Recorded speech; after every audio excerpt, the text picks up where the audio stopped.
Pozdravljeni v novi epizodi. Verjetno se je marsikdo že vprašal, kaj je s temi vrtoglavimi cenami znamk, kot so Gucci, pa Supreme ali Nike, no pa tudi Apple ni daleč zadaj.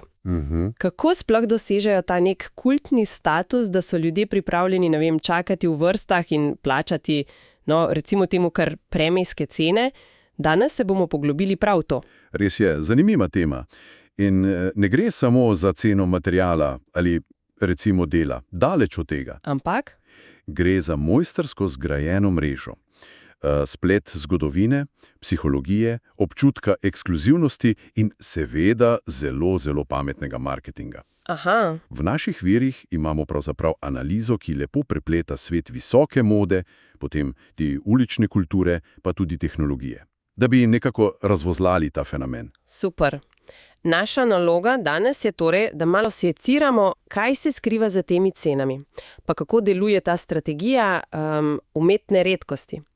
Kdo so ti preprodajalci, ki služijo na račun tega hajpa, kot se reče, in kaj je pravzaprav filozofija teh znamk? Poglejmo, kaj smo izluščili iz gradiva. Ja, začniva kar pri osnovi, zakaj so te stvari tako drage. Gradivo jasno pove, da cena močno presega gole stroške proizvodnje. Mislim, seveda. Ja. Pri Gucciju ali Diorju dobimo vrhunsko usnje, mogoče silo, ročno delo, ampak to samo po sebi pač ne pojasni celotne slike.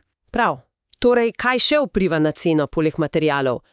En tak ključen dejavnik, ki ga viri res izpostavljajo, je zgodovinska vrednost.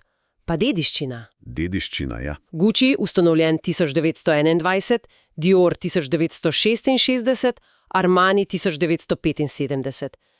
To niso kar neke muhe enodnevnice, a ne? Nikakor. Njihovi izdelki so predstavljeni kot nekaj več, skoraj kot umetniški predmeti z bogato zgodovino. Točno. In ta zgodovina tesno je povezana z občutkom ekskluzivnosti, statusa. Statusa, seveda. Ko nekdo nosi prepoznaven kos Versaceja, ne nosi le obleke, ampak sporoča nekaj o svojem položaju, o okusu, morda celo pripadnosti neki skupini, a veš? In znamke to podobo zavestno gradijo in vzdržujejo z omejenimi kolekcijami, personaliziranimi storitvami. Cela izkušnja nakupa je pomembna. Ampak, a ni ta poudarek na zgodovini včasih malo, kako bi rekla, prirejen? Tudi čisto nove znamke lahko hitro dosežejo visoke cene. Kako to pojasniti? Dobro vprašanje. Dediščina je močno orodje, ampak ni edino. Ogromen del cene predstavljajo tudi stroški marketinga. Ogromen. Ja, marketing? Pomislimo samo na kampanje z največjimi zvezdami. Vir omenja recimo Dolce & Gabbana in Madono ali Beyoncé. Pa spektakularne modne revije. Ekskluzivni dogodki. To vse stane, ja? Vse to stane milijone in seveda potem vpliva na končno ceno. Tudi novejše znamke lahko zelo agresivnim marketingom in pravim pozicioniranjem hitro zgradijo percepcijo visoke vrednosti. Seveda, marketing, ampak ali ne gre pri teh znamkah tudi za dejansko kakovost? Pa inovacije. Saj ne prodajajo samo megle, kaj ne? Vsekakor. Mislim, čeprav cena res odstopa od stroškov, viri potrjujejo, da te znamke veliko vlagajo v raziskave, razvoj, kakovost materialov izdelave. Recimo? Dior je znan po inovativnih krojih, Nike in Adidas pa sta recimo tehnološka liderja na področju športne obutve. Tehnologije kot Air Max ali Boost. Klasika. Ta zavezanost kakovosti in inovacijam je del njihove identitete. In tudi upravičuje nek del cene, seveda. In potem je tu še globalno povpraševanje. Te znamke ne ciljajo samo na, recimo, Evropo in Ameriko, ampak močno na rastoča gospodarstva. Kitajska, Bližnji vzhod. Točno. Kjer obstaja sloj prebivalstva, ki je pripravljen plačiti te premijske cene za zahodni luksus in status, ki ga pač prinaša. In zanimivo je opazovati vzporednice z Applem. Viri jih kar vlečejo. Ja, Apple, tehnološki velikan. Kako pa on paše sem? Apple sicer ni modna znamka, a uporablja presenetljivo podobne strategije. Njihovi izdelki so dražji od konkurence, tudi če imajo podobne specifikacije, ne? Res je. Zakaj? Zaradi dizajna, gotovo, uporabniške izkušnje. celotnega ekosistema naprav iOS, macOS, ki te nekako potegne vase. Drži, ekosistem je močan. In seveda, sama blagovna znamka, zelo močna, simbolizira inovativnost, kreativnost, pa tudi določen status. Torej, tako moda kot tehnologija igrata na podobne karte. Zgodba, status, dizajn. To nas pripelje do naslednje točke, ki je meni osebno zelo zanimiva. Umetna redkost in ti famozni dropi. Kaj točno to pomeni, kako deluje? Umetna redkost, to je v bistvu zavestna odločitev zmanjke. Da proizvede manj izdinkov, kot bi jih trg morda lahko, recimo, absorbiral. Manj. Zakaj bi to hoteli? Cilj? Ni maksimizirati prodajo te ene serije, ampak povečati dolgoročno povpraševanje. Ustvarjati občutek ekskluzivnosti. To je strategija, ki jo do ubisti obvladajo znamke ulične mode, kot je Supreme. Pa tudi Nike z omejenimi serijami Superg. Supremovi tedenski dropi so legendarni, ja. Slišala sem, da so stvari razprodane v nekaj sekundah ali minutah. Kako jim to sploh uspeva? Gre za kombinacijo dejavnikov, bi rekel. Prvič, doslednost. Vsak teden ob istem času. Drugič, malo skrivnostnosti. Pogosto do zadnjega ne veš točno, kaj bo na voljo. Aha. Tretjič, seveda omejene količine. In četrtič, zelo pomembno, sodelovanja. Sodelovanja? Znanimi? Ja, ko Supreme sodeluje z Louis Vuittonom, na primer, ali Nike z umetnikom, kot je Travis Scott, to ustvari neverjeten hype, navdušenje, mrzlico. Ta hype je ključen, kaj ne? V virih piše, da gre za psihološki pritisk. Tisti strah pred zamudo, FOMO, fear of missing out. Točno. Občutek, da moraš kupiti zdaj, takoj, ker kasneje ne boš mogla, ali pa bo cena na sekundarnem trgu astronomska. Točno. Ta občutek nujnosti je izjemno močen, še posebej pri mlajših generacijah, a veš, ki so nenehno izpostavljene tem trendom prek družbenih omrežij. Dobiš občutek, da si del nečesa posebnega, če ti uspe ujeti ta redki kos. To presega samo posedovanje predmeta. Gre za izkušnjo, za zgodbo, ki jo lahko potem poveš. In Apple. Rekli smo, da uporabljajo podobne taktike. Kako se to kaže pri njih? Vzporednice so kar očitne. Ob lansiranju novih produktov. Spomnimo se vrst pred trgovinami za nov iPhone ali pa omejenih začetnih zalog novih MacBookov. Ja, te vrste so res posebne. Čeprav morda ne gre za tako ekstremno omejene količine kot pri Supreme dropih, Apple s tem ustvarja občutek nujnosti, ekskluzivnosti. Biti prvi, ki ima nov Apple izdelek, je za mnoge statusni simbol. Ta želja po ekskluzivnih izdelkih pa je ustvarila še en zanimiv pojav – trg preprodajalcev. V gradivu piše, da so postali kar ključni igralci. Kako to? Ja, predvsem pri znamkah, kot sta Supreme in Nike, kjer je razlika med maloprodajno ceno in ceno na sekundarnem trgu ogromna. Tam so preprodajalci postali neločljiv del ekosistema. In njihov model je verjetno preprost? Zelo. Kupiti čim več teh omejenih izdelkov ob izidu in jih nato prodati z velikim pribitkom. Na platformah, kot so StockX, Goat, eBay, teh je kar nekaj. Vir navaja primer Superga Air Jordan 1. Maloprodajna cena okoli 170 evrov. Cena pri preprodajalcih pa zlahka preseže 1000 evrov. To je... Ja, noro. Je noro, ja. Ampak kako jim sploh uspe kupiti toliko parov, če so količine omejene? No, tu nastopi tehnologija. Preprodajalci pogosto uporabljajo tako imenovane sneaker bote. Bote. Robote. Ja, avtomatizirane programe, ki lahko v milisekundah opravijo nakup na spletnih stranah znamk. Veliko hitreje kot katerikoli človek. To seveda spraža vprašanje o pravičnosti. Do navadnih kupcev. Za navadnega človeka je skoraj nemogoče tekmovati s temi boti. Zveni precej nepošteno.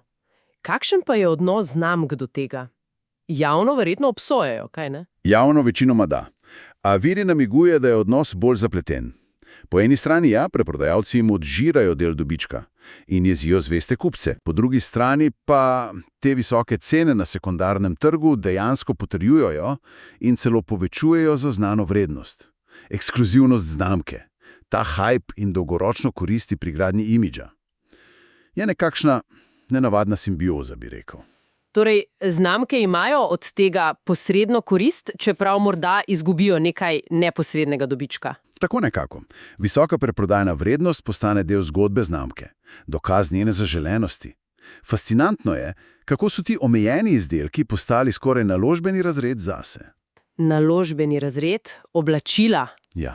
Majica Supreme za 40 € se lahko proda za več 100. Ljudje ne kupujejo več samo oblačila, ampak potencialno naložbo. In pri Applu je tam podoben trg. Veliko manj izrazit, ker gre vseeno za masovno proizvodnjo. Ampak tudi tam se občasno pojavi. Naprimer, Viri omenjajo primere, ko so bile določene barve iPhonov ali posebne izdaje ur Apple Watch ob lansiranju teže dobavljive in so se potem za kratek čas prodajale po višjih cenah na sekundarnem trgu.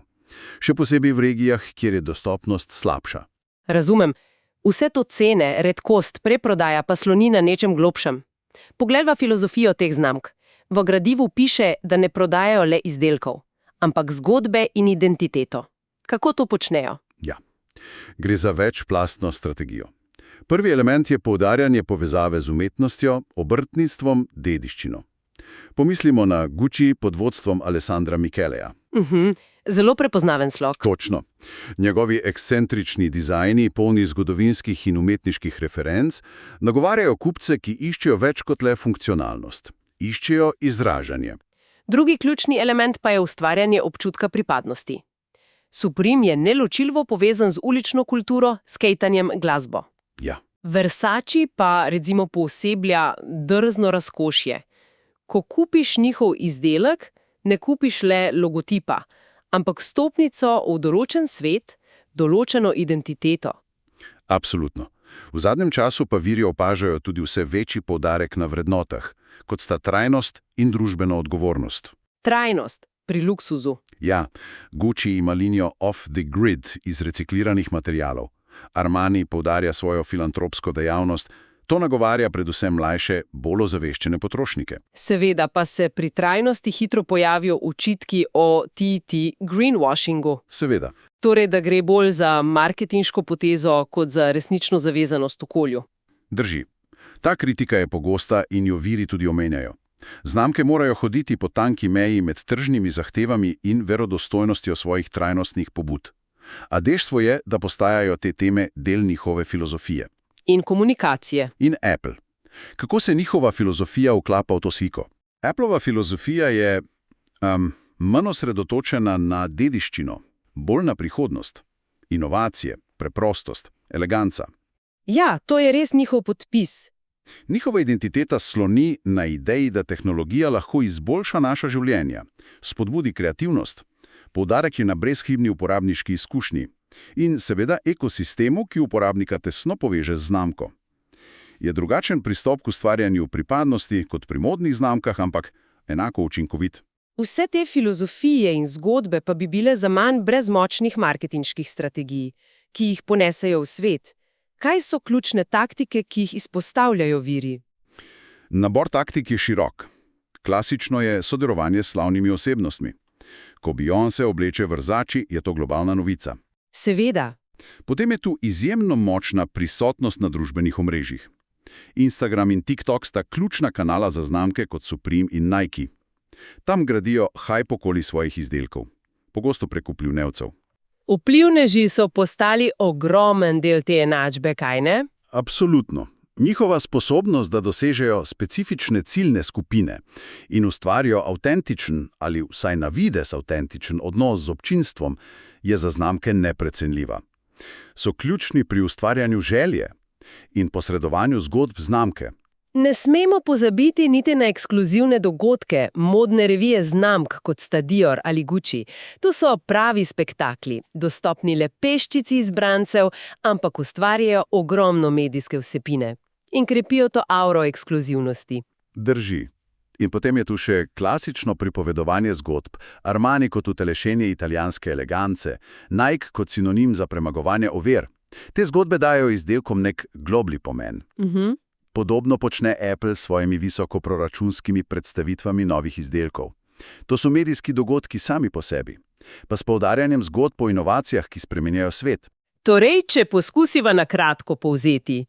Ključne razlike med pristopom luksuzne mode in Appla, ki jih omenja gradivo. Viri izpostavljajo predvsem to.